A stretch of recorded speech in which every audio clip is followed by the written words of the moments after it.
If you own a dog in Coates, North Carolina, then you already know how much a well-behaved dog can improve your life. So, in this guide, we're going to cover everything you need to find the right professional to help you and your dog live your best life together, right here in town. And really, that's the whole point, isn't it? Just enjoying a calm walk through the neighborhood, knowing your neighbors appreciate your dog, and really just building that wonderful life with your best friend here in Coates. And good training? Well, that's where it all starts. Okay, so here's how we're going to break it down.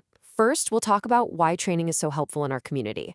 Then we'll get into finding the right pro, what different training formats and costs look like, the questions you absolutely have to ask, and finally, some local rules and resources you should know about.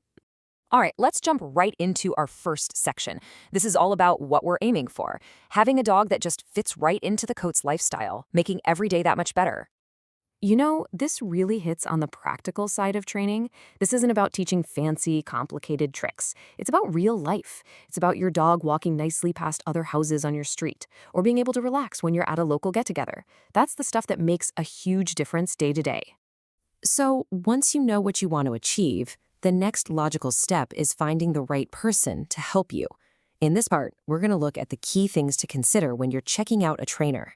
Probably the biggest factor is the trainer's philosophy. You'll find that modern, really effective training is all about positive reinforcement. All this means is that we reward the dog for doing the right thing. This builds a ton of trust and makes them want to repeat those good behaviors. It's all about teaching, not about punishing. Okay, so how can you tell if a trainer really knows their stuff? Well, certifications are a fantastic place to start. They show that a trainer is committed to professional standards and keeps up with their education. Seeing things like CPDT-KA or KPA is a really good sign. It's also worth knowing that certifications can have different specialties. Think of it like this. For general things like puppy skills or basic manners, a CPDT-KA is perfect. But if you're dealing with something more complex, like serious fear or reactivity, you'll want to look for a behavior consultant, someone with a credential like CBCCKA. It's all about matching their expertise to what your dog actually needs. All right, let's move on and talk about the practical stuff. What kinds of training options are out there and what you should expect to budget for them here in the Coates area?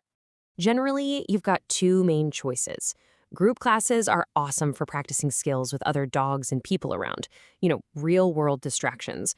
Private lessons, on the other hand, are completely customized to you, your dog, and your home, which is perfect for tackling very specific issues, like maybe barking at the front door. And here's a peek at what you can expect to pay in Coates and around Harnett County. A full group class series might run you around $200, while a single private lesson is usually somewhere between $70 and $120 an hour. This should give you a pretty good idea of what to plan for. Okay, section 4. Let's say you found a couple of trainers you're interested in and you're ready to make that first call. This next part is basically your checklist for that conversation. Being prepared for this conversation is key. You'll want to ask directly about their philosophy. Are they using positive reinforcement? Ask about their certifications. A great trainer will be happy to explain exactly how they'll tailor a plan for you, how they track progress, and what their policies are. Don't feel weird about asking these things. It's how you find the absolute best fit. For our last section, let's bring it all back home. We're going to connect all this training talk directly to being a responsible and happy dog owner, right here in Coates, from local rules to great places to practice. Here's a super simple but really important tip. A standard 6-foot leash is probably your most valuable tool. It gives you good control on walks around the neighborhood, and it's pretty much the standard for any group class. Plus, it's what you need to follow the local leash law. And speaking of that, here are the main local rules to know. Coates has a leash law, meaning your dog has to be on a leash anytime you're not on your own property. A rabies shot is required by the state, which is standard. Good news is you don't need a separate county license. And just be mindful of the nuisance ordinance. Good training is the best way to manage things like barking. So once you get going with training, where can you go to practice? Well, Coates Community Park is perfect for those leashed walks. If you need a safe, fenced-in area for off-leash work, the Dunn Dog Park is your best bet. And if you want to test your skills with more distractions, the trails at Raven Rock State Park are just fantastic for that. Picking the right trainer is such a big first step towards a happier, less stressful life with your dog. All the effort is so worth it when you're having those peaceful neighborhood walks or enjoying a beautiful day at Raven Rock with a companion you can be proud of.